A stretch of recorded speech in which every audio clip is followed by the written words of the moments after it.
దేవుడు ఏం చెప్తా ఉన్నాడు?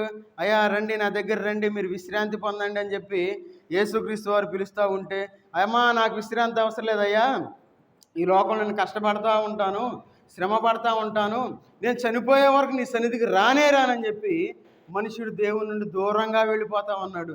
దేవుడు మన దగ్గర, మన యొక్క హృదయపు వాకిల దగ్గర నుండి తలుపు ఎప్పుడు మనం తీస్తామో అని చెప్పి దేవుడు చూస్తూ ఉంటే, ఈ లోకంలో మనల్ని ఉద్ధరియని మన మనుషుల దగ్గరికి వెళ్ళి వాళ్ళు ఏం చేస్తారా, వీళ్ళు ఏం చేస్తారా, మనకి ఎట్లా ఉపయోగపడతారని చెప్పి జనాల చుట్టూ తిరుగుతూ ఉన్నాం ఈ లోకంలో.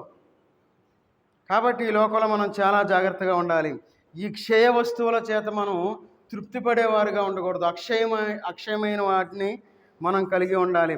చూడండి, యేసుక్రీస్తు వారు పాపరహితుడిగా పుట్టి ఉన్నాడు కాబట్టి యేసుక్రీస్తు వారి ద్వారా మనకు వచ్చిన మేలు అనమాట. అది ఏది?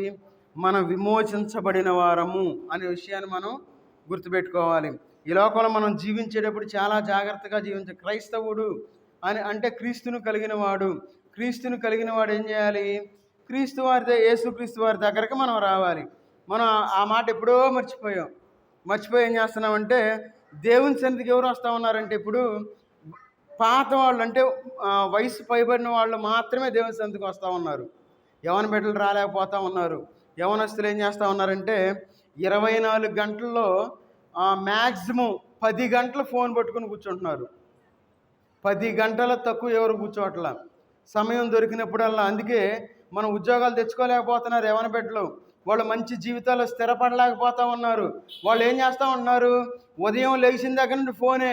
అరే చదువుతున్నావురా అంటే, ఆహా చదువుతున్నా అని చెప్పి ఎక్కడికో మనం వెళ్ళొస్తాం, కానీ చదువు అప్పట్లా. ఎందుకు? ఆ ఫోన్ మన చేతిలో ఉన్నంతకాలం మన జీవితాలు బాగుపడవు. చిన్న పిల్లల్ని పట్టుకున్న వాళ్ళు ఫోనే. ఇంతకుముందు టీవీ ఉండేది, టీవీ చూస్తా కూర్చునేవాళ్ళు. కొంచెం ట్రెండ్ మారిందిగా, ఫోన్లో పడ్డాం అందరం. చాలా జాగ్రత్తగా ఉండాలి. మన జీవితాల్లో దేవుడు విమోచించి ఉన్నాడు కాబట్టి మనం దేవుని దగ్గరికి రావాలి.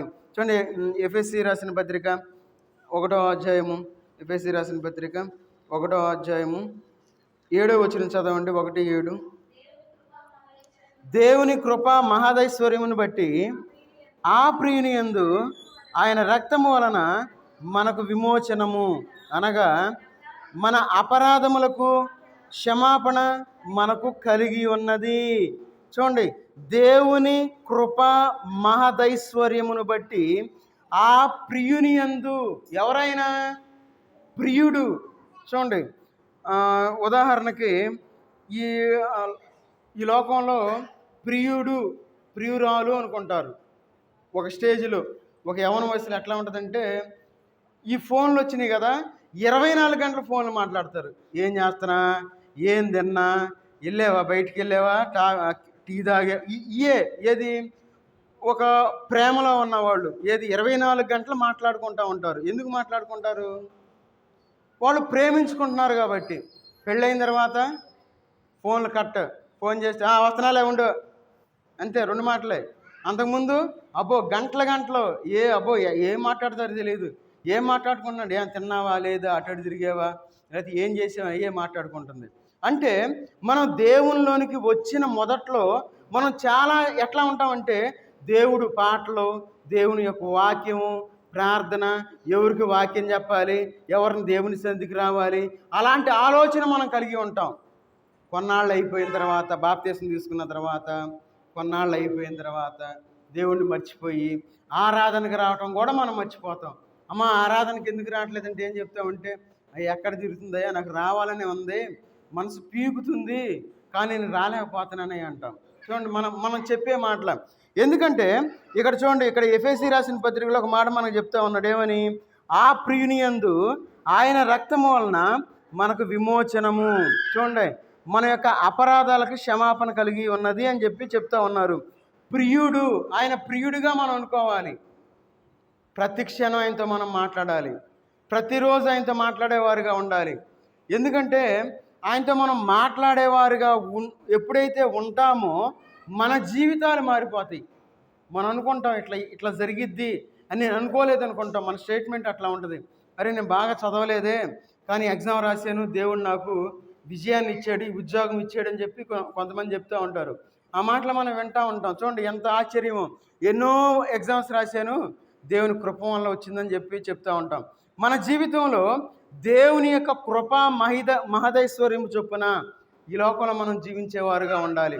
ఎందుకంటే ఆయన మనకు ప్రియుడిగా ఉన్నాడు. ఆయన ప్రియుడిగా ఉన్నప్పుడు మనం కూడా దేవునికి ప్రియులుగా ఉండాలి. దేవుడు మనకు ప్రియుడిగా ఉండాలి. మరి మన జీవితంలో ఏం చేస్తూ ఉన్నామంటే శత్రువుగా భావిస్తూ ఉన్నాం దేవుణ్ణి. వాక్యం చదవాలన్న అనుకున్నప్పుడు మనకు నిద్ర వచ్చింది. ప్రార్థన చేయాలంటే మనకు ప్రార్థన చేయడానికి టైం దొరకదు. ఉదయాన్నే లేచి ప్రార్థన చేయాలనుకోండి, మనం చేస్తామా? చేయలేము. చాలా జాగ్రత్తగా ఉండాలి. మన జీవితంలో చాలా జాగ్రత్తగా ఈ లోకంలో మనం జీవించేవారుగా ఉండాలి. సరికూర్చోమ్మా, సరికూర్చోవాలి. దేవుని సన్నిధిలో కాలు కింద పెట్టి సరికూర్చోమని చెప్పండి. చాలా జాగ్రత్తగా ఉండాలి. మనం అన్ని విషయాల్లో చాలా డిసిప్లిన్గా ఉండాలి. సరే, మనం ఈ లోకంలో ఈ పాప సహితుడిలో నుండి ఏమొచ్చింది? పాప సహితుడిలో నుండి పాపరహితుడుగా యేసుక్రీస్తు వారు రావటం వల్ల మనం ఏం చేయబడ్డాం? విమోచన కలిగి ఉన్నది అని చెప్పి దేవుని యొక్క వాక్య భాగం మనకి సెలవిస్తూ ఉంది. దేవుడు మనల్ని విమోచించుకున్నాడు. మరి దేవుడు మనల్ని విమోచించుకున్న తర్వాత ఈ లోకంలో మనం ఎట్లా జీవించాలి? చూడండి, రోమిలికి రాసిన పత్రిక 5వ అధ్యాయము 9వ వచనం చదవండి. రోమపత్రిక 5వ అధ్యాయము 9వ వచనం. కాబట్టి ఆయన రక్తము వలన ఇప్పుడు నీతిమంతులుగా తీర్చబడి మరింత నిశ్చయముగా ఆయన ద్వారా ఉగ్రత నుండి రక్షింపబడుదుము. చూడండి, ఈ లోకంలో నీతిమంతులుగా మనం జీవించాలి. ఈ లోకంలో మనం జీవించేటప్పుడు నీతిమంతుడు ఏం చేస్తాడంటే దేవుడు చేసిన కార్యాన్ని విడిచిపెట్టడు. నీతిమంతుడు ఆయన చేసిన బలియాగాన్ని మర్చిపోడు.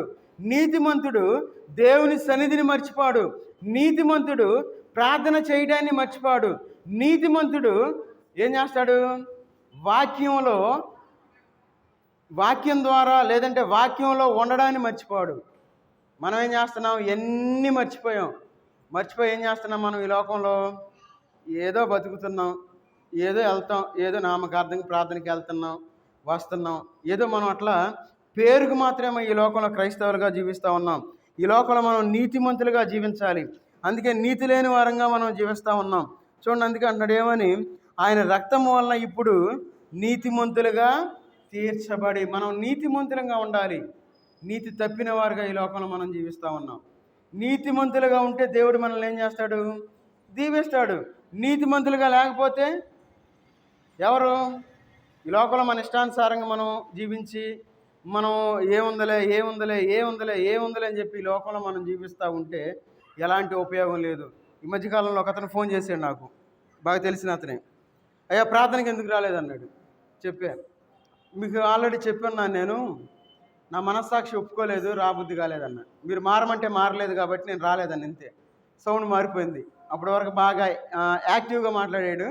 ఏమన్నా సౌండ్ మారి దిగాలు పడింది అంతే. అప్పుడు అన్నా ఏమనంటే, ఈ మాట చెప్పకుండా నేను వేరే చెప్పొచ్చు, ఏదో పని ఉందని ఏదో చెప్పొచ్చు, కానీ ఈ మాట నేను అబద్ధం అన్నవాడిని అవుతాను కదా. ఆల్రెడీ ఇప్పుడు కూడా అదే మాట చెప్తున్నాను, మార్చుకుంటే నేను మీ దగ్గరకు వస్తా. మీరు మార్చుకోలేకపోయారు కాబట్టి నేను రాను అని చెప్పేసి నీకు అంతే. సరేలే అన్నాడు. మన జీవితంలో ప్రతి విషయంలో మనం నీతిమంతులుగా ఉండాలి. నీతి అంటే అదే. చిన్న విషయాలకి మనం అబద్ధం ఆడతాం. ఒక మాట అని అనలేదన్నాం అనుకోండి, డైరెక్ట్గా నరకంలో పడేది మనం. నేను అలా మాట అన్నాం అనుకోండి, దేవుడు చూస్తూ ఉంటాడు, ప్రతిదీ రికార్డ్ చేస్తూ ఉంటాడు. రేపు ప్రజలందరి ముందు చెప్తాడు ఏమని? అరే అబ్బాయి, ఈ మాట అన్నావు చూడు అంటాడు. అరే అబ్బాయి, నువ్వు అబద్ధం ఆడే చూసావా? నీ ఒక్క అబద్ధాన్ని కప్పిపించుకోవడానికి ఇన్ని అబద్ధాలు 100 అబద్ధాలు ఆడవు చూడని చెప్పి దేవుడు మనల్ని నిలదీస్తాడు అక్కడ. ఏముందలే, ఎప్పుడో నిలదీసేవాడుగా ఉండాలి దేవుడు, ఏముందలే అని చెప్పి మనం ఒకవేళ అశ్రద్ధ చేస్తే దేవుని కోపాన్ని మనం చూడవలసిన వారము అనే విషయాన్ని మనం గుర్తుపెట్టుకోవాలి. దేవుని యొక్క ఉగ్రతకు మనం లోను కాకూడదు. అందుకంటున్నాడు ఏమనంటే, ఏమంటా ఉన్నాడు అక్కడ? దేవుని యొక్క ఉగ్రతకు రక్షించబడి ఉన్నామని చెప్పి ఇక్కడ మనకి తెలియజేస్తా ఉన్నాడు. ఏమని? ఆయన ద్వారా ఉగ్రత నుండి రక్షింపబడుదురు. మనం అబద్ధాలు ఆడుతూ ఉంటాం. ఈ లోకంలో మనిషి అనేవాడు అబద్ధాలు, అన్నీ అబద్ధాలే. మనం అనుకుంటాం క్రైస్తవుడు అన్నవాడు అబద్ధాలే. మనం ఈ లోకంలో జీవించేటప్పుడు ఇక చెప్పకూడదు కానీ ఈరోజు జరిగిన విషయం, సరే నా మనసు కూడా ఒప్పుకోవట్లేదు చెప్పను. సరే, అబద్ధం ఎంత పచ్చి అబద్ధాలు ఆడతామంటే అంత అబద్ధాలు ఆడతాం. ఎందుకంటే అది యూట్యూబ్లో వెళ్తుంది కాబట్టి నేను అది చెప్పలేకపోతున్నాను, చెప్పను. మనం జీవించేటప్పుడు చాలా జాగ్రత్తగా ఉండాలి. కాబట్టి మనం ఎట్లా ఉన్నాం, ఈ లోకంలో మనం నీతిమంతులుగా జీవించాలి. నీతి అనేది మనం చెప్పే అబద్ధం ద్వారా మనం లాభాన్ని పొందేవారుగా ఉండకూడదు. మనం అబద్ధం చెప్తే మనకు లాభం వచ్చింది, కానీ మనం అలాంటి అబద్ధం ఆడి లాభాన్ని పొందితే దేవుని దృష్టిలో మన యొక్క ఆశీర్వాదాలు మనం పోతాయని మనం గుర్తుపెట్టుకోవాలి. అందుకే అంటున్నాడు, ఈ లోకంలో మనం జీవించినప్పుడు మనం ఇప్పుడు జీవిస్తూ ఉన్నాం కదా, మన పరిస్థితి ఏంటంటే చూడండి, రోమపత్రిక 1వ అధ్యాయము 18వ వచనం.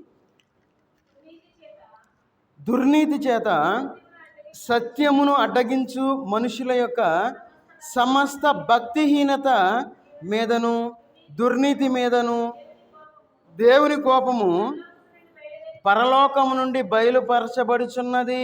చూడండి, దేవుని కోపము పరలోకం నుండి బయలుపరుస్తూ ఉన్నాడు దేవుడు ఎవరిని వదిలిపెట్టడాయన. మనం పాపం చేస్తే ఆ పాపానికి శిక్ష అనుభవించవలసిందే. అది ఎవరైనా, ఒక బోధకుడు కానీ, లేదంటే ఒక సేవకుడు కానీ, ఒక విశ్వాసి కానీ, ఎవరైనా సరే ఆ యొక్క శిక్షను మనం పొందవలసిందే. అయ్యా, నేను బోధకునిగా అనేకమైన కార్యక్రమాలు చేస్తాను, నేను అయ్యా నా తుడిసే అంటే దేవుడు తుడిచిపెట్టడు, విడిచిపెట్టడం అని అందుకే అన్నాడు ఇక్కడ. దేవునికి మనకి సమాధానం లేని స్థితిలో మనం జీవిస్తూ ఉన్నాం. ఆ మాట మనకి ఇక్కడ రాస్తా ఉన్నాడు. ఏమనంటే, దుర్నీతి చేత మనిషి అనేవాడు దుర్నీతితో ఈ లోకంలో జీవిస్తూ ఉన్నాడు. కొంతమంది అంటారు, నేను ఉద్యోగం చేసేటప్పుడు కొంతమంది అన్నారు, తొక్కాలి, కింద తొక్కితేనే మనం పైకి రాలేమన్నారు. మనం తొక్కేమనుకోండి అది దుర్నీతి అయింది. మనపురం ఫైనాన్స్లో అక్కడ హయ్యర్ అంటే అది హెచ్పి డిపార్ట్మెంట్ అనమాట. ఫస్ట్ ఇంటర్వ్యూలో నేను సెలెక్ట్ అయ్యాను. అప్పుడు విజయవాడ ఐలాపురం హోటల్ అంటే మంచి ఫేమస్ అక్కడ. ఫస్ట్ టైం వెళ్ళినప్పుడు వాళ్ళు బౌల్ తీసుకొచ్చారు కడుక్కోవడానికి చేతికి. ఒక స్టీల్ బౌలు, ఆ బౌల్లో వేడి నీళ్ళు, లోపల నిమ్మకాయ ఉంది. నాకేం చేయాలో అర్థం కాలే. ఫస్ట్ టైం అక్కడికి వెళ్ళటం. ఉద్యోగంలో జాయిన్ అయిన తర్వాత పక్కన నాతో పాటు చేసేవాళ్ళు అక్కడ తీసుకెళ్ళారు. ఏం చేయాలి నాకు అర్థం కాలే. ఆ తర్వాత పక్కన వాళ్ళు చూసి కడుక్కోటాక అనుకున్నాను. కడుక్కోవడం చెప్పి అట్లా కడుక్కున్నాను. నేను ఎందుకు ఈ మాట చెప్తా ఉన్నానంటే, 3 నెలలు బ్రాంచ్ ఇన్ఛార్జ్ చేశారు. తర్వాత ఏమైందంటే కొన్ని రోజుల తర్వాత అప్పుడు కూడా కాలు నొప్పి వచ్చింది. అది ఏప్రిల్ 1 ఏప్రిల్ ఫూల్ అనుకున్నారు అందరు. ఇంటికి వచ్చి కాలు నొప్పి అంటే ఈ ఊరు నమ్మలా, బాగా నొప్పి వచ్చేసింది. డాక్టర్ చూపిస్తే ఏమన్నారంటే 6 నెలలు రెస్ట్ తీసుకోవాలన్నారు. అయితే 6 నెలలు ఐడికి పోవాలా, కేరళ వెళ్తే మేనేజర్ చేస్తారని చెప్పి అట్లా పెట్టేశారు. అయితే నేను వెళ్ళాం. అయితే నేను ఎందుకు ఈ మాట చెప్తా ఉన్నానంటే, అప్పుడు చేసేటప్పుడు పక్క వాళ్ళు అన్నారు ఏమనంటే, నలుగురిని తొక్కితేనే కానీ మనం పైకి వెళ్ళామన్నారు. అయితే ఎవరిని తొక్కకుండా దేవుడు ఆ స్థితి తీసుకొచ్చాడు. చెప్తున్నాను అన్నమాట. మనం పనిచేసే దగ్గర మనం ఒకవేళ డెవలప్ అవుతూ ఉంటే కొంతమంది అనుకుంటారు ఏమనంటే, ఏదో మనం చేస్తున్నాము అనుకుంటారు. కాదు, మన జీవితంలో నీతిమంతులుగా ఎప్పుడైతే మనం జీవిస్తామో, మనం పనిచేసే దగ్గర నుండి మనం బయటకు వచ్చిన తర్వాత అయినా ఖచ్చితంగా మన నీతి అనేది బయటపడిద్ది. ఒకవేళ మనం అనీతిమంతులుగా ఉండి, లేదా లంచాలు తీసుకునే వాళ్ళుగా, డబ్బుకు ఆశపడేవాళ్ళుగా, మనకు అవకాశం ఇచ్చేయాలని చెప్పి ప్రతి చోట మనం డబ్బు లాగేమనుకోండి, మనం ఏమైతే దుర్నీతి పరులం అయిపోతాం. కాబట్టి మన యొక్క జీవితంలో మనం దేవునికి మనకు మధ్యలో ఉన్న సమాధానాన్ని కోల్పోయిన వారుగా ఉన్నాం. అది మన పరిస్థితి. అందుకే ఇక్కడ అంటా ఉన్నాడు ఏమనంటే, దుర్నీతి చేత సత్యమును అడ్డగించు. అంటే మనం ఎప్పుడైతే దుర్నీతివంతులుగా ఉంటామో, ఉదాహరణకి 1000 రూపాయలు అయిందనుకోండి, ఏదైనా వస్తువు 2000 అని చెప్పాలి. ఏది మనకు 1000 రూపాయలు లాభం కావాలంటే అది దుర్నీతి. అంటే సత్యాన్ని అడ్డగించేవారుగా ఉన్నాం. చాలా జాగ్రత్తగా ఉండాలి. అందుకే దుర్నీతి పరులుగా ఈ లోకంలో మనం జీవించకూడదు. దేవుని కోసం మనం పేదరికాన్ని మనం భరించడానికైనా ఇష్టపడేవారుగా ఉండాలి ఈ లోకంలో. అందుకే దుర్నీతి చేత సత్యమును అడ్డగించు మనుషుల యొక్క సమస్త భక్తిహీనత మీదను దుర్నీతి మీదను దేవుని కోపము పరలోకము నుండి బయలుపరచబడుచున్నది. అంటే అది కంటిన్యూగా జరుగుతూ ఉన్నది. ఒకవేళ ఈ లోకంలో స్వార్థపరులుగా, మనం లాభాపేక్ష చూసేవారిగా, ధనాన్ని ప్రేమించేవారిగా ఈ లోకంలో మనం జీవిస్తే పరలోకంలో నుండి మనకేమైంది? దేవుని యొక్క కోపం మన మీదకి వస్తుంది అని మనం గుర్తుపెట్టుకోవాలి. అందుకే పరలోకము నుండి బయలుపరచబడుచున్నది. ఈ లోకంలో మనకి దేవునికి సమాధానం లేని స్థితి కలిగి ఉన్నాం మనం. అయితే దేవుడు ఏం చేశాడంటే ఈ స్థితిని దేవుడు తీసివేసి, చూడండి కొలసీలకు రాసిన పత్రిక 1వ అధ్యాయము 19-20 వచనాలు చదవండి. 19-20. ఆయన యందు సర్వ సంపూర్ణత నివసింపవలననియు ఆయన శిలువ రక్తము చేత సంధి చేసి ఆయన ద్వారా సమస్తమును ఈ భూలోకమందున్నవైనను పరలోకమందున్నవైనను వాటినన్నిటినీ ఆయన ద్వారా తనతో సమాధానపరుచుకోవడం వలన తండ్రికి అభీష్టమాయను. పరలోకం నుండి దేవుని యొక్క ఉగ్రత లేదంటే సమాధానం లేని స్థితిలో ఉన్న మనల్ని దేవుడు ఏం చేశాడంటే యేసుక్రీస్తు వారి యొక్క రక్తం ద్వారా ఏం చేశాడు? ఆయన సమాధానపరిచి ఉన్నాడు. ఆ విధంగా సమాధానపరిచి ఉన్నాడు కాబట్టి ఈ లోకంలో మనం జీవించినంత కాలం దేవుని సన్నిధిలో మనం ఉండాలి. ఎప్పుడైతే మనం దేవుని సన్నిధిలో ఉండకుండా ఉంటామో మన కుటుంబాల్లో సమాధానం లేని స్థితి వస్తుంది. మన కుటుంబంలో సమాధానం లేని స్థితి వచ్చినప్పుడు మనకు సంతోషం ఉండదు. మన ఇంట్లో వాళ్ళందరం కలిసికట్టుగా ఉండి అందరూ హ్యాపీగా చక్కగా ఒక మాట మీద ఉండి ఉన్నామనుకోండి, సంతోషంగా ఉంటుంది. అట్లా నువ్వేం చెప్పేది, నువ్వేం చేస్తున్నా, నువ్వు అట్టెందుకు చేసే, ఎట్టెందుకు చేసే అని గొడవలు ఉన్నాయి అనుకోండి, ఇంట్లో మనం చక్కగా ఉండగలుగుతామా? ఉండలేము. మన జీవితంలో సమాధానం కలిగిన వారుగా ఈ లోకంలో జీవించాలి. కాబట్టి పాపరహితుడిగా యేసుక్రీస్తు వారు మనకు పుట్టడం వల్ల మనకి దేవునికి మధ్యలో ఉన్న సమాధానం లేని స్థితిని తీసివేసి సమాధానపరిచి ఉన్నాడు. కాబట్టి మనం ఈ లోకంలో జీవించినంతకాలం దుర్నీతి పరులుగా జీవించవద్దు. దేవుని సన్నిధిని వదిలిపెడితే నాకు లాభం ఉంది అంటే మనం లాభాన్నైనా వదిలిపెట్టాలి, దేవుని సన్నిధికే మనం రావాలి అనే విషయాన్ని మనం గుర్తుపెట్టుకోవాలి. ఎందుకంటే దేవుని కోసం మనం సజీవ యాగంగా మన యొక్క శరీరాన్ని సమర్పించుకోవాలి. మరి అలాంటి సమర్పణ మనం కలిగి ఉన్నామా? మధ్యాహ్నం పని లేనప్పుడు ఆ తాళాన్ని తీసుకుని వచ్చి ప్రార్థన చేసుకోవచ్చుగా. సహోదరులు వచ్చి 2-3 కలిసి, అమ్మ మనందరం ఎందుకు ఇంట్లో ఊరినే కూర్చోవటం, కాసేపు ప్రార్థన చేసుకుందాం, మన దగ్గరలోనే ఉందిగా. ఏం ప్రార్థన అయ్యా, మధ్యాహ్నం తిన్న వెంటనే మాకు నిద్ర వచ్చిందిగా, నువ్వేంది ప్రార్థన అంటున్నావు అనుకోకూడదు. రావాలి, ప్రార్థన చేయాలి. ఎందుకంటే అయ్యా మన మందిరం విస్తరించబడాలి, అనేకమైన మందిరాలు మనం కట్టాలి. ఎందుకంటే మనం దేవుని పనిలో మనం ముందుండాలి. అలాంటి భారం కలిగి ఉండాలి, అలాంటి బాధ్యత కలిగిన వారుగా ఉండాలి. అయ్యా నాకు అవన్నీ నీకెందుకు, మాకెందుకయ్యా, నువ్వు ఉండవుగా, నువ్వు తిరుగు, నువ్వు చెయ్యి అనకూడదు. దేవుని సేవకుడు అంటే విలువ కలిగిన వాడు ఎలీషా, ఏలియా ప్రవర్తలు, వాళ్ళ దగ్గరికి రాజులు వచ్చారు. మనం అనుకుంటాం, ఈ మాట చెప్పగానే ఏమనుకుంటామంటే, అయ్యా పాస్టర్లు అందరూ బాగానే తిరుగుతున్నారు, నువ్వు రావచ్చుగా అంటారు. అంటే మన విలువ అనేది దేవుని సన్నిధిలోనే మనకు విలువ ఉంటుంది. గుర్తుపెట్టుకోండి. మనందరం అందరం కలిసి చేసే పని ఇది, అంతేగాని ఒకళ్ళు చేసే పనో లేదా ఇద్దరు చేసే పనో కాదు.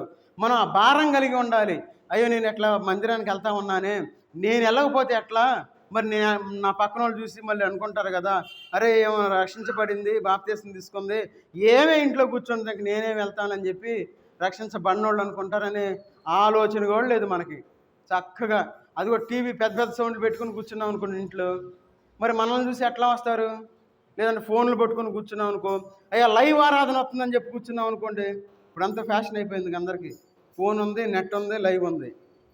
దేవుని యొక్క ఆశీర్వాదాలు మనం దేవుని యొక్క సన్నిధిలో మనం పొందేవారుగా ఉండాలి. ఎందుకంటే దేవుడు మనల్ని సమాధానపరిచినట్లు మనకి ఇక్కడ కనబడతా ఉంది. ఆ సమాధానపరిచినప్పుడు మనం సమాధానం లేనివారుగా ఈ లోకంలో జీవిస్తూ ఉన్నాం. మనం దేవుడి నుండి దూరంగా వెళ్ళిపోయిన స్థితిలో మనం జీవిస్తూ ఉన్నాం. కాబట్టి చాలా జాగ్రత్తగా ఉండాలి. ఈ లోకంలో మనం జీవించేటప్పుడు దేవుడు మనల్ని సమాధానపరిచి ఉన్నాడు. చూడండి, దేవుడు అంత మాత్రమే కాదు, దేవుడు మనల్ని మనకి జయాన్ని ఇచ్చి ఉన్నాడు. చూడండి, ప్రకటన గ్రంథం, ఈ లోకంలో సైతుల్లో నుండి పాపరహితుడు పుట్టడం వల్ల దేవుడు మనకి విజయాన్ని ఇచ్చినట్లు మనం చూడవచ్చు. ప్రకటన గ్రంథం 12వ అధ్యాయము 11వ వచనం చదవండి. వారు గొర్రెపిల్ల రక్తమును బట్టి తామిచ్చిన సాక్ష్యమును బట్టి వారిని జయించి ఉన్నారు కానీ మరణం వరకు తన ప్రాణములను ప్రేమించిన వారు కారు. చాలు చూడండి ఇక్కడ, వారు గొర్రె పిల్ల రక్తమును బట్టి, దేని బట్టి? దేవుని యొక్క రక్తం బట్టి, యేసుక్రీస్తు వారి యొక్క రక్తాన్ని బట్టి. తర్వాత ఒక మాట అంటా ఉన్నారు చూడండి అక్కడ, ఏమని? తామిచ్చిన సాక్ష్యమును బట్టి. మన సాక్ష్యం ఎట్లా ఉంది? ఆయన మనల్ని విమోచించాడు, మనల్ని ఆయన భద్రపరుచుకున్నాడు, ఆయన మనకు సమాధానాన్ని ఇచ్చాడు, ఆయన మనకు సంతోషాన్ని ఇచ్చాడు, ఆయన మన కుటుంబాన్ని ఇచ్చాడు, ఆయన మనకు బిడ్డల్ని ఇచ్చాడు, ఆయన మనల్ని పోషిస్తూ ఉన్నాడు, కాపాడుతూ ఉన్నాడు.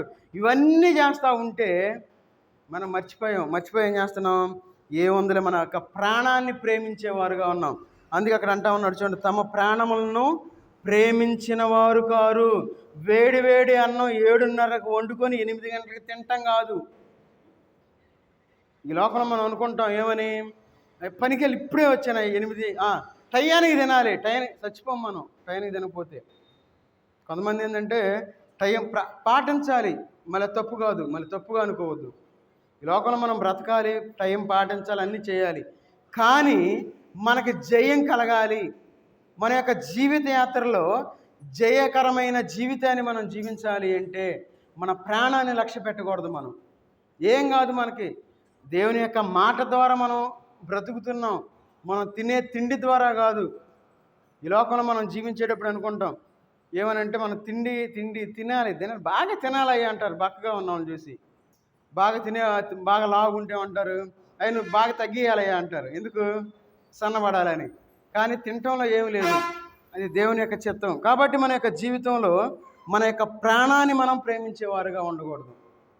అది చక్కగా తిని 9 పడుకొని ఉదయాన్నే 6 లేచి మన పనులు చేసుకొని, మరి దేవునికి ఎక్కడ సమయం ఇస్తున్నాం? మనం అన్ని జాగ్రత్తలు పాటిస్తూ ఉన్నాం.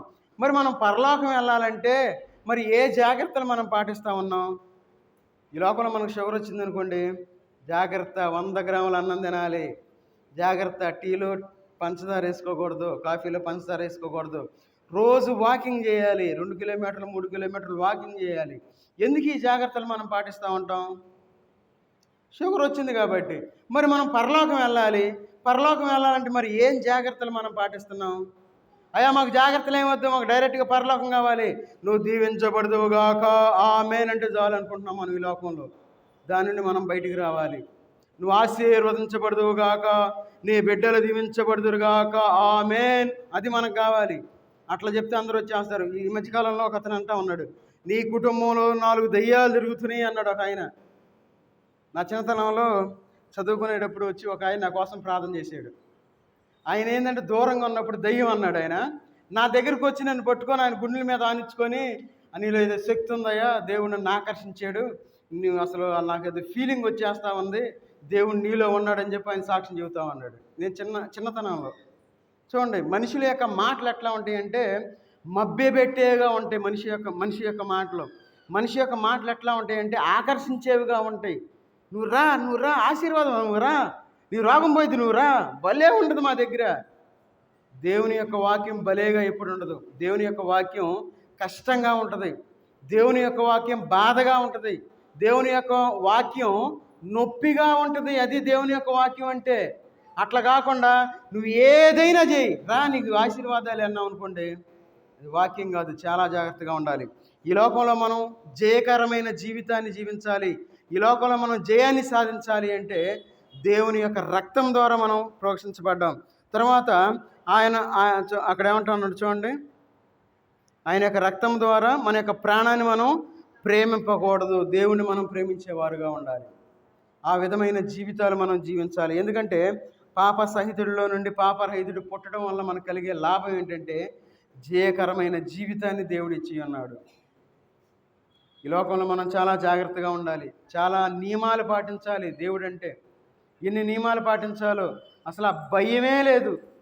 భయం లేని భక్తిని మనం చేస్తూ ఉన్నాం. కొంతమంది వాక్యం చెప్తూ ఉంటారు, అయ్యా నువ్వు చాలా కఠినంగా మాట్లాడుతూ ఉన్నావు, కొంచెం మార్చుకో, మీరు అట్లా జీవిస్తే బాగుంటుంది అని చెప్పాలి అని కొంతమంది చెప్తూ ఉంటారు. అయినా అది నా మనసాక్షి ఒప్పుకోదు కాబట్టి అట్లానే సాగిపోతూ ఉంటాను. సరే, చివరిగా చూడండి హెబ్రీ పత్రిక ఒక 2 మాటలు చదువుకొని ముగించుకుందాం. ఎందుకంటే నవ్వు వచ్చింది నాకు. ఎందుకంటే మనం కసిగా ఉండాలి ఈ లోకంలో. మనం ఎట్లా ఉండాలి? స్టాండర్డ్గా ఉండాలి. అలాంటిది మనం ఈ లోకంలో మన ఇష్టానుసారంగానే ఉంటే ఎట్లా? హెబ్రీ పత్రిక 10వ అధ్యాయము 20వ వచనం చదవండి. ఒక 2 వచనాలు చూసుకొని మనం ముగించుకుందాం. సహోదరులారా, అనగా నూతనమైనదియు జీవము గలదియు ఆయన శరీరమును తెర ద్వారా ఏర్పరచబడినదియునైన మార్గమున ఆయన రక్తము వలన పరిశుద్ధ స్థలమునందు ప్రవేశించుటకు మనకు ధైర్యము కలిగి ఉన్నది కనుకను చాలు. చూడండి, ఇంతకు ముందు కాలంలో ఎట్లా ఉండేదంటే పాత నిబంధన గ్రంథంలో సంవత్సరానికి ఒక్కసారే దేవుని సన్నిధికి ఆ యాజకుడు వెళ్ళి ఆ యొక్క అతి పరిశుద్ధ స్థలంలోనికి వెళ్ళి ఆ దేవునికి పరిచర్య చేసి వచ్చేసేవాడు. మళ్ళీ కాలుకి తాడు కట్టేవాళ్ళు. ఎందుకంటే ఆ పరిచర్య చేసే యాజకుడు ఏదైనా తప్పు చేస్తే స్పాట్లో ప్రాణం పోయేది. 3 రోజులు చూసేవాళ్ళు. రాకపోతే ఆ తాడు పట్టుకొని బయటికి లాగేసేవాళ్ళు. చచ్చిపోయాడు, తీసి పడేయంటారు బాబు అని పక్కన పడేసేవాళ్ళు. ఎందుకంటే అలాంటి ఆ నియమం ఉండేది. అంటే దేవుడు శిక్షించేవాడు అట్లా. అయితే దేవుడు ఏం చేశాడంటే మనందరిని ప్రేమించి దేవుని సన్నిధిలోకి మనం డైరెక్ట్గా వచ్చేస్తూ ఉన్నాం. దేవుని సన్నిధిలో మనం కూర్చుండగలుగుతూ ఉన్నాం. దేవుని సన్నిధిలో మనం గడపగలుగుతూ ఉన్నాం. దేవుడు మనకి ఎంత ఫ్రీ అంటే దేవుడు ఎంత ఫ్రీ ఇచ్చాడు, మనకి ఎంత వెసులుబాటు ఇచ్చాడు దేవుడు. కానీ మనం దాన్ని గుర్తించలేకపోతూ ఉన్నాం. అందుకే ఇక్కడ అంటా ఉన్నాడు ఏమనంటే ఆయన రక్తము వలన పరిశుద్ధ స్థలమునందు ప్రవేశించుటకు మనకు ధైర్యము కలిగి ఉన్నది. దేవుని సన్నిధిలో మనం ప్రవేశించాలి. అయితే దేవుని సన్నిధికి ప్రవేశించకుండా మనం మన ఇంట్లో కూర్చుంటున్నాం, బజార్లు అమ్మటే కూర్చుంటున్నాం. మళ్ళీ బజార్లు అమ్మటే అదొక బాధ. మళ్ళీ రోడ్లు అమ్మటే కూర్చుంటున్నాం. ఎందుకంటే వరలక్ష్మి ఎప్పుడప్పుడు అంటూ ఉంటుంది, నువ్వు బజార్లు అమ్మటే తిరుగుతున్నావు అంటున్నావు, నువ్వు అనకూడదు అంటూ ఉంటుంది. ఈరోజే ఆ మాట వచ్చింది. సరే, రోడ్లు అమ్మటే తిరగకూడదు, దేవుని సన్నిధికి వచ్చేవారుగా ఉండాలి. ఎందుకంటే దేవుడు మనల్ని ఏర్పరచుకున్నాడు. ఎందుకంటే మనకి దేవుని సన్నిధిలోకి రావడానికి అవకాశం లేదు మనకి. కానీ దేవుడు మనకు అవకాశం ఇచ్చాడు. ఇచ్చి కూడా మనకు రాకపోతే ఎట్లా? అయ్యా ఏముందిలే అయ్యా, ఎవరు చూశారు, చచ్చిపోయిన తర్వాత ఏమైతే మాకేం తెలుసు, నీకేం తెలిసా ఏందంటారు కొంతమంది. చనిపోయిన తర్వాత ఖచ్చితంగా మళ్ళీ మనం లెగుస్తాం, దేవుణ్ణి చూస్తాం, మన యొక్క రక్త సంబంధికులందరితో మాట్లాడతాం. మన యొక్క రిలేషన్ మొత్తం, మన తాత ముత్తాత మన చనిపోయిన వాళ్ళందరితో మనం మాట్లాడతాం. అది గ్యారంటీకి జరిగిద్ది. ఒకవేళ మనం దేవుళ్ళు లేకుండా చనిపోయాం అనుకోండి. ఒకసారి సండే స్కూల్ టీచర్ని ఆ పిల్లవాడు అడిగాడంట, ఏమనంటే మీరు దేవుణ్ణి నమ్ముకోకపోతే నరకంలో పడతామని చెప్పి సండే స్కూల్ టీచర్ చెప్తూ ఉంటే పిల్లవాడు అడిగాడు ఏమని, పాస్టర్ గారు అన్నా నువ్వు నరకంలో పడతా ఉంటున్నావు కదా, మరి మేము నరకంలో ఎన్ని రోజులు ఉండాలని అడిగాడు పిల్లోడు. సరే, ఈ పిల్లోడు చెప్పాలి సమాధానం. ఈ సేవకుడు ఏం చేశాడంటే చెప్తా ఉన్నాడు, ఏమనంటే ఒక పెద్ద బండరాయి ఉంది, ఒక పెట్టు వచ్చి వాలింది, దాని మూతి వచ్చి ఇట్ట తుడుచుకొని వెళ్ళిపోయింది, మళ్ళీ వచ్చింది, అది ఎన్నిసార్లు ఇట్లా మూతి ఇట్లా అనుకుంటే ఆ ముక్కు పెట్టి ఆ బండని ఇట్లా అనుకుంటే అరిగిపోద్దో అన్ని రోజులు ఉండాలని చెప్పాడు ఆయన. అర్థమైందా? ఆ రాయి అరగదు, ఆ ముక్కు ఏమైంది పోద్ది, ఆ రాయి అరగటం ఉండదు. అంటే అన్ని రోజులు నరకంలో ఉంటామని. చూడండి, ఈ లోకంలో అనుకుంటాం మనం చాలా జాగ్రత్తగా ఉండాలి. బైబిల్లో రాసిన ప్రతిదీ నెరవేరుతుంది. ఈ మధ్యకాలంలో న్యూస్లో చెప్పారు, ఆ నదిలో రక్తం ఎర్రగా ప్రవహించిందని చూసాం మనం. సముద్ర గర్భంలో నుండి మనం ఎప్పుడూ చూడని ఆ యొక్క సముద్రంలో ఉండే జంతువులు బయటకు వచ్చేస్తా ఉన్నాయి. ఏదో భయపడినట్టు వచ్చి బయటకు వచ్చేస్తా ఉన్నాయి. ఎప్పుడు చూడండి ఎలాంటి వింత జంతువులు మనం చూస్తూ ఉన్నాం, వింత వార్తలు మనం చూస్తూ ఉన్నాం. కోడి చికెన్ తిని చనిపోయిన వాళ్ళని మనం చూస్తూ ఉన్నాం. ఏది బొప్పకాయ తిని చనిపోయిన వాళ్ళు, ఏది చూడండి ఎలాంటి రకరకాల వార్తలు మనం చూస్తూ ఉన్నాం. చనిపోవటం, మరణం అనేది ఎట్లా వచ్చిందో మనకు తెలియదు. కాబట్టి మనం చాలా జాగ్రత్తగా ఉండాలి. చూడండి, చివరిగా హెబ్రీ పత్రిక 9వ అధ్యాయము 7వ వచనం చదువుకొని మనం ముగించుకుందాం. 9:7 సంవత్సరమునకు ఒక్కసారి మాత్రమే ప్రధాన యాజకుడు ఒక్కడే రక్తము చేత పట్టుకొనుచు 2వ గుడారములోకి ప్రవేశించును. చాలు. చూడండి, సంవత్సరానికి ఒకసారి ఎంట్రీ లోపలికి, రెండవ గుడారము. మరి మనము ఎప్పుడు కావాలంటే అప్పుడు లోపలికి వచ్చేయచ్చు, ఎప్పుడు కావాలంటే అప్పుడు ప్రార్థన చేసుకోవచ్చు, ఎప్పుడు కావాలంటే అప్పుడు మనం దేవునితో మాట్లాడవచ్చు. మరి మనం అట్లా ఉంటున్నాం? మన ఫోన్లు, ఆత్మీయమైన ఫోన్లన్నీ స్విచ్ ఆగిపోయినాయి, పని చేయట్లా మన ఫోన్లు. ఛార్జింగ్ పెట్టాలి వాక్యం అనే ఛార్జర్ ద్వారా. అసలు ఛార్జర్ ఎప్పుడో పోయింది. మనం అసలు వాక్యం మనం చదవట్లా. చదివితే మనం వాక్యం కరెక్ట్గా మనం చదవగలిగితే బైబిల్లో దేవుడు ఏం చెప్తున్నాడో మనకు తెలిసింది.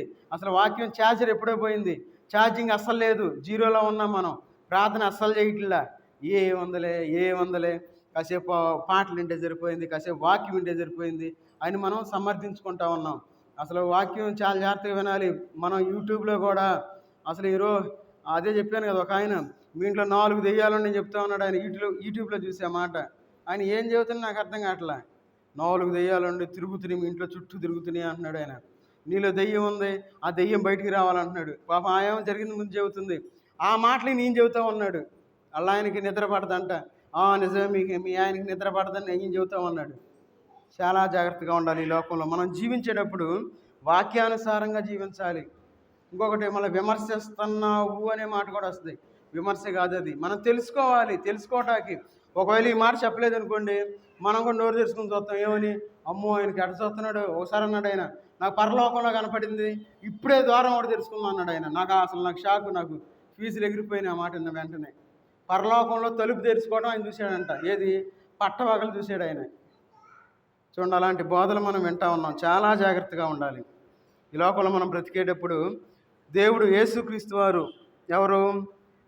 ఆయన పాపరహితుడిగా ఉన్నాడు ఆయన. అయితే ఆ యొక్క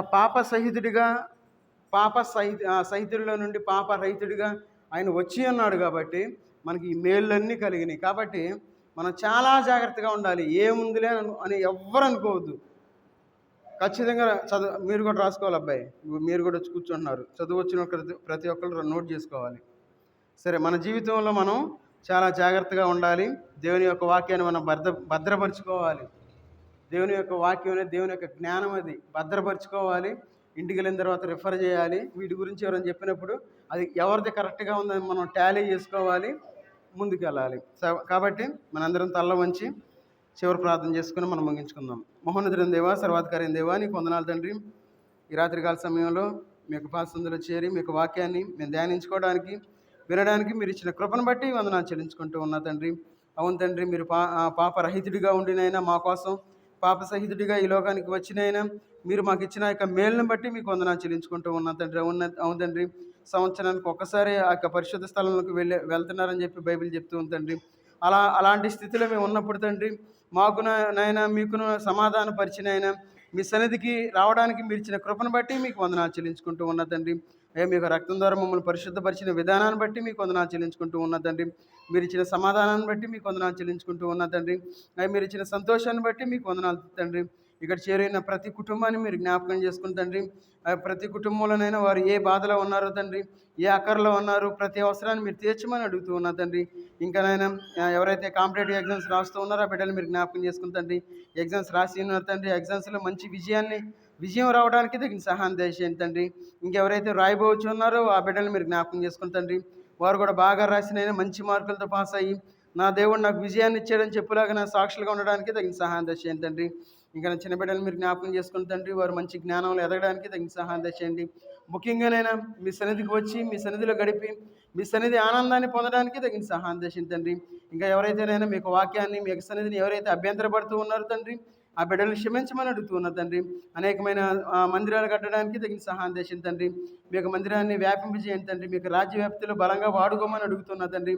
ఎవరైతే అభ్యంతరపడే ప్రతి ఒక్కరిని క్షమించినైనా వారికి ఆ క్షమాపణ కలుగు చేయమని అడుగుతూ ఉన్నాను తండ్రి. ఇంకా నాయన ఎవరైతే ఆ బాప్తీసాలకు సిద్ధపడి ఉన్నారో తండ్రి, వారికి త్వరగా బాప్తీసాలు ఇవ్వడానికి తగిన సహాయం చేయండి తండ్రి.